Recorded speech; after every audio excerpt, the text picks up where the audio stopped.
இந்த இறை வார்த்தை நமக்கு சொல்லக்கூடிய செய்தி என்ன?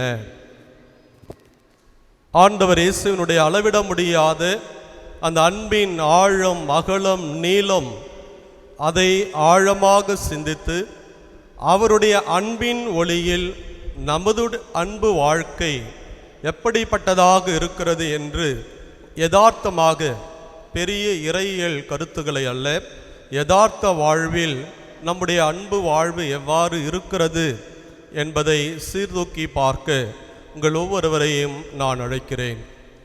அன்புக்குரிய சகோதர சகோதரிகளே, அந்த ஆற்றங்கரை ஓரமாக ஒரு சிறுவன் நடந்து போய் கொண்டிருந்தான். அப்பொழுது ஒரு பெரிய அலறல் சத்தம், என்னை காப்பாற்றுங்கள் காப்பாற்றுங்கள் என்று ஒரு பெரிய அலறல் சத்தம் கேட்டது. அந்த சிறுவனும் அந்த பக்கமாக ஓடுகிறான். அந்த ஏரியிலே ஒரு பெரிய முதலை ஒரு வலையில் மாட்டி சிக்கி தவித்து கொண்டிருக்கிறது. யாராவது தன்னை காப்பாற்ற மாட்டார்களா என்ற அந்த கூக்குரலை கொடுத்து கொண்டிருந்தது. பார்த்த மாத்திரத்திலே இந்த சிறுவன் பரிதவிக்கிறான். எப்படியாவது இந்த முதலையை காப்பாற்ற வேண்டும் என்று எண்ணுகிறான். முதலையாரே, நான் காப்பாற்றுவேன், ஆனால் நீ என்னை ஏதாவது செய்தால் நான் என்ன செய்வது என்று சொல்லுகிறான். அந்த முதலை சொன்னது, தம்பி, உனக்கு இது நியாயமா படலையா? நானே இப்படி வலையில் மாட்டி சாக கிடக்கிறேன், என்னை நீ காப்பாற்றும் போது உன்னை நான் ஏதாவது செய்வனா? தயவு செய்து என்னை காப்பாற்று என்று அந்த முதலை சொன்னது.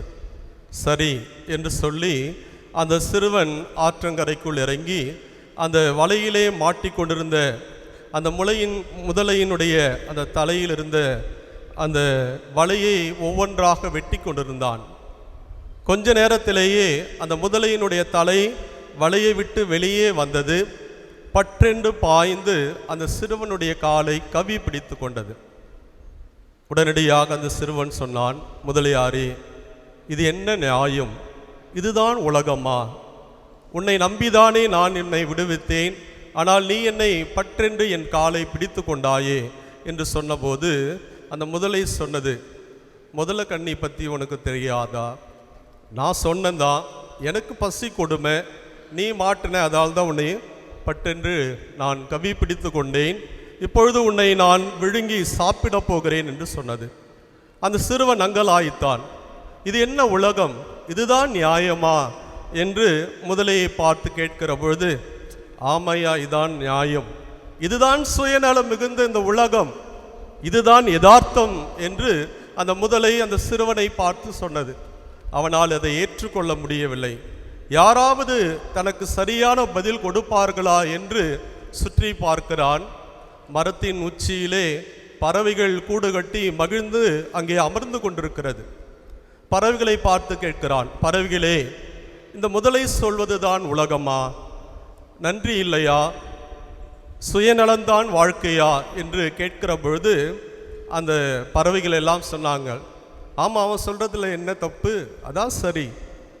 இதோ இங்கே பாரு, நாங்கள் எல்லாம் அந்த மரத்தின் உச்சியில் எங்கெங்கிருந்தோ விறகுகளை கொண்டு வந்து நாங்கள் ஒரு கூடு கட்டி அதிலே முட்டையிட்டு எங்கள் குஞ்சுகளை பாதுகாக்கிறோம். எங்கிருந்தோ வரக்கூடிய பாம்பு எங்களுடைய முட்டையும் விழுங்கி விடுகிறது, என்னுடைய குஞ்சுகளையும் அது தின்று போகிறதே, அது சுயநலம் இல்லையா? இதுதான் உலகம் என்று அந்த பறவைகள் அந்த கதறிக்கொண்டிருந்த சிறுவனை பார்த்து சொன்னது. இதுதான் உலகமா என்று அவனால் ஏற்றுக்கொள்ள முடியவில்லை. மீண்டும் எங்கிருந்தாவது தனக்கு ஒரு நியாயம் கிடைக்கும் என்று அருகிலே பார்க்கிறான்.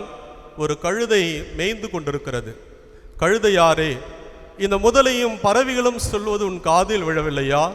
இதுதான் உலகமா என்று கேட்டபொழுது அந்த கழுதை சொன்னது, ரொம்ப அலட்டிக்காத, இதுதான் உலகம். நான் ரொம்ப திடகாத்திரமாக வாலிபனாக இருந்தேன். என்னுடைய முதலாளி என்னை மிக சிறப்பாக பார்த்து கொண்டான். டெய்லி நல்ல சாப்பாடு போட்டான். பொதி சுமக்கிற பெரிய மூட்டையை மேலே வச்சு ஒவ்வொரு நாளும் அவனுடைய பணிக்கு என்னை பயன்படுத்தி கொண்டான். வயசாயிடுச்சு, எனக்கு தீனி கூட போட முடியல, என்னை அடித்து விரட்டிட்டான். இது சுயநலம் இல்லையா? இதுதான் உலகம், நீ ரொம்ப கவலைப்படாதே என்று சொல்லி அந்த கழுதை கேட்டது. இதுதான் உலகமா என்று மீண்டும் அந்த சிறுவன் அங்கலாய்க்கிற பொழுது எங்கிருந்தாவது தனக்கு ஒரு நியாயம் கிடைக்க என்று அருகில் பார்க்கிறான். ஒரு ஆடு மேய்ந்து கொண்டிருக்கிறது. ஆடே, நீ மட்டும் ஏன் மௌனமாக இருக்கிறாய்? எனக்கு ஏதாவது ஒரு நியாயத்தை சொல்ல மாட்டாயா என்று ஆட்டை பார்த்து கேட்கிறான். ஆடு சொன்னது, ரொம்ப ஆர்ப்பாட்டம் பண்ணாது, இதுதான் உலகம், சுயநலம்தான் உலகம். இதோ என்னை என்னுடைய முதலாளி மிக சிறப்பாக வளர்த்தெடுக்கிறான். எதற்காக? நான் கொழுத்து வளர்ந்த பிற்பாடு என்னை அடித்து என் கறியை அவர்கள் சாப்பிட மாட்டார்களா? இது சுயநலம் இல்லையா? இதுதான் உலகம் என்று ஆடும் சொன்னது. யாருமே தனக்கு ஆறுதல் கொடுப்பதற்கு இல்லை. இந்த உலகமே இப்படி சுயநலத்திலே சூழ்ந்து போயிருக்கிறதே என்று அங்கலாய்க்கிற பொழுது, இல்லை, இவர்கள் சொல்வது போல அல்ல, இது சுயநல உலகம் அல்ல என்று ஒரு குரல் கேட்கிறது. அப்போது பெரு நிம்மதி. தனக்கு யாரோ ஒரு சப்போர்ட்டாக இருக்கிறாங்க என்று பார்க்குற பொழுது ஒரு சின்ன முயல் குட்டி தப்பி தப்பி ஓடி வந்தது. தம்பி, இது உலகம் அல்ல, கண்டிப்பாக இது நியாயம் அல்ல என்று அந்த முயல் சொன்னபோது அந்த முதல்ல சொன்னச்சு, நீ என்ன குட்டி பைய சும்மாறு என்று முயலுக்கும் முதலைக்கும் விவாதம் நடக்கிறது. அப்போ முயல் சொன்னது, முதலையாரே, நீ பேசுறது எனக்கு ஒன்றும் புரியல, அதனால் அந்த பையனை பிடித்திருக்கிற காலை விட்டு விட்டு தெளிவாக என் கூட வாக்குவாதம் வைத்துக்கொள் என்று சொன்னபோது, நான் எப்படி ஏமாறுவேன் என்று முதலை சொன்னது. என்ன, நீ பெரிய பலசாலி, அதுவும் தண்ணியில் உன் தலையில் இருக்கிற பலத்தை விட வாளில் இருக்கிற பலம்தான் பெரியது. அவன் ஓடனா சுற்றி அடித்தா அவன் தண்ணியில் விழுந்துட மாட்டானா? உன்னை விட பெரிய ஆள் தண்ணியில் யாரு என்று அந்த குட்டி முயல் அந்த முதலையை உசுப்பேத்தி விட்டது. அப்பொழுது ஆணவம் அந்த முதலைக்கு தலைக்கேறி அந்த பையனை விடுவித்தது. உடனடியாக அந்த முயல் குட்டி சொன்னது, தம்பி, தப்பித்து ஓடிப்போ, இதுதான் உலகம், உன்னை காப்பாற்றிக்கொள் என்று சொன்னபோது அந்த சிறுவன் அலறி அடித்து கொண்டு வேலையே ஓடுகிறான். அவனை எப்படியாவது மடக்கி அடிக்க வேண்டும் என்று வாளை தூக்குகிற போதுதான் தெரிந்தது, இன்னும் அந்த வாள் வலையிலே சிக்கி கொண்டிருப்பது. வேகமாக ஓடிய அந்த சிறுவன் ஊரில் இருந்த பெரியவர்களை அழைத்து வருகிறான். எல்லாரும் சேர்ந்து அந்த ஆற்றில் இருந்த முதலையை அடித்து கொன்று போடுகிறார்கள். அப்போது அந்த சிறுவன் வளர்த்த நாய், அங்கு ஓடி வந்த நாய் அந்த முயல் குட்டியை கவ்வி பிடித்து கடித்து கொன்றது. அப்பொழுது முயல் சொன்னது, ஓஹோ, இதுதான் உலகமா, இந்த சுயநலம்தான் உலகமா என்று துடிதுடித்து கொண்டே பரிதாபமாக செத்ததாம். ஆம், இயேசுவில் பிரியமான சகோதர சகோதரிகளே, இந்த உலகம் என்பது ஒரு சுயநலம். நான் வாழ்ந்தால் போதும், என் குடும்பம் இருந்தால் போதும், எனக்குரியது எல்லாம் நன்றாக இருந்தால் போதும் என்ற ஒரு சுயநல போக்கில் இருக்கிற பொழுது இன்றைக்கு நாம் கொண்டாடுகிற இந்த புனித வெள்ளி, ஆண்டவர் இயேசுனுடைய இந்த பாடுகளை ஆழமாக சிந்தித்த நமக்கு அவர் சொன்ன ஒரு காரியம், நீங்கள் நினைப்பது போல இந்த உலகம் சுயநலம் அல்ல. இதோ என்னை உற்று நோக்குங்கள், இந்த சிலுவையிலே இரு கரத்தை விரித்தவராக என் தந்தையினுடைய திருவுளத்தை நிறைவேற்றுவதற்காக, இந்த உலக மக்களை அவருடைய பாவங்களிலிருந்து விடுவிப்பதற்காக நான் மனிதனாக இந்த மண்ணில் பிறந்தேன். பிறந்ததோடு அல்ல, சிலுவை சாவு, அந்த சிலுவை சாவை ஏற்று இன்றைக்கு இந்த மானுடத்தை நான் மீட்டெடுத்திருக்கிறேன் என்று சொன்னால், தந்தை அவர் என் மீது வைத்திருந்த அந்த அன்பு, அவருக்காக இந்த உலக மக்கள் மீது நான் கொண்டிருந்த அன்பின் ஆழம், அகலம், உயரம், நீளம், இது அளவிட முடியாத ஒன்றாக இருக்கிறது என்று சொல்லி அந்த சிலுவையிலே தன்னுடைய அன்பை வெளிப்படுத்தி இந்த தரணையை மீட்டெடுத்த அந்த நாளைத்தான் இன்றைக்கு நாம் கொண்டாடுகிறோம். தாய் திரு அவை அந்த தலைமகனை இழந்து துக்கத்தில் இருக்கிற அடையாளமாகத்தான் இந்த பீடங்கள் எல்லாம் வெறுமையாக இருக்கிறது. அது மட்டுமல்ல, எல்லா நாளும் அந்த கல்வாரி பலியை ஒப்பு கொடுப்போம். ஆனால் இன்றைக்கு அந்த திருப்பலியை ஒப்பு கொடுக்காமல் உலக மக்களுடைய ஆன்மீகத்திற்கு ஒரு ஆறுதலாக திருவிருந்தை மட்டும் இன்றைக்கு தாய் திரு அவை கொடுக்கிறது. காரணம், இன்று திரு அவை துன்பத்தின் உச்சத்தில் இருந்தாலும் அந்த இயேசுனுடைய அந்த அன்பை ஆழமாக சிந்தித்து அவருடைய அன்பின் வெளிச்சத்திலே, அந்த அன்பின் ஒளியிலே நம்முடைய அன்பு வாழ்க்கை எப்படிப்பட்டதாக இருக்கிறது என்பதை சிந்தித்து பார்க்க அழைக்கப்படுகிறோம்.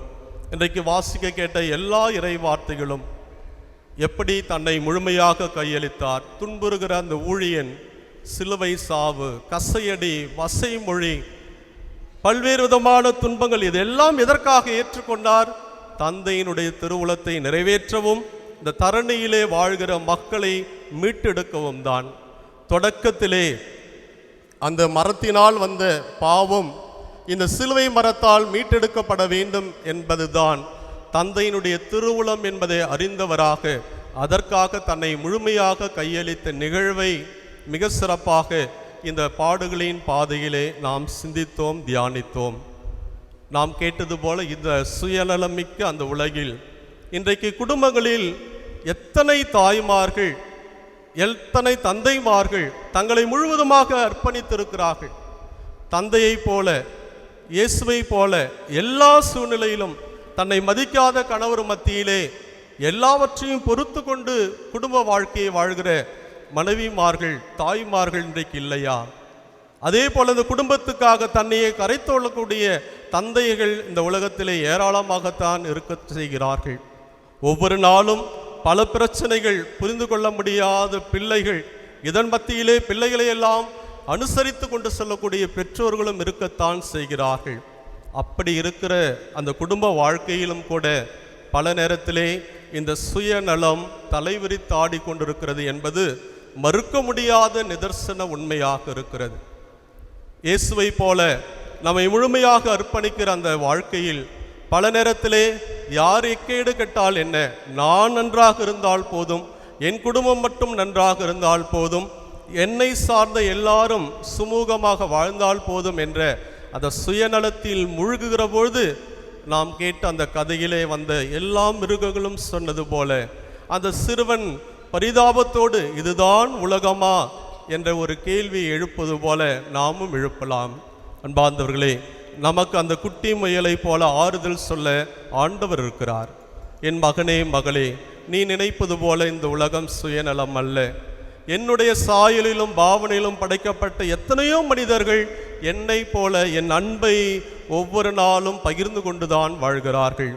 நீயும் என்னை பின்பற்றி உன் வாழ்நாள் முழுவதும் அந்த அன்பை எல்லாருக்கும் கொண்டு செல்லக்கூடிய கருவியாக இருக்க வேண்டும் என்பதுதான் இந்த சிலுவையில் இருந்து நான் உன்னிடம் கேட்கக்கூடிய, எதிர்பார்க்கக்கூடிய காரியமாக இருக்கிறது. எல்லா அன்னை தெரேசா கான்வென்ட்டிலும் நான் தாகமாயிருக்கிறேன் என்ற அந்த வார்த்தை அச்சிடப்பட்டிருக்கும். ஆண்டவர் தாகத்தோடு எனக்கு ஆறுதல் கொடுக்க, என்னுடைய அன்பை பிரதிபலிக்க இந்த உலகத்தில் யாரும் வரமாட்டார்களா என்ற கேள்வி உங்களையும் என்னையும் நோக்கி எழுப்பி கொண்டேதான் இருக்கிறார். பாடுகளை ஆழமாக சிந்தித்து, பரிதாபத்தை உணர்ந்து, கண்ணீர் விட்டு அழுது இன்றோடு கடந்து போவதல்ல நம்முடைய வாழ்க்கை.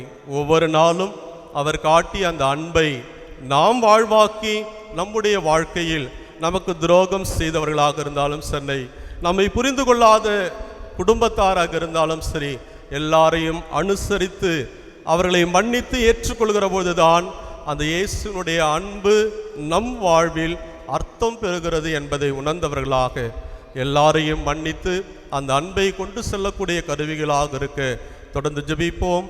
இறைவன் இயேசு நம் ஒவ்வொருவரையும் நிறைவாக ஆசீர்வதிப்பாராக. ஆமேன்.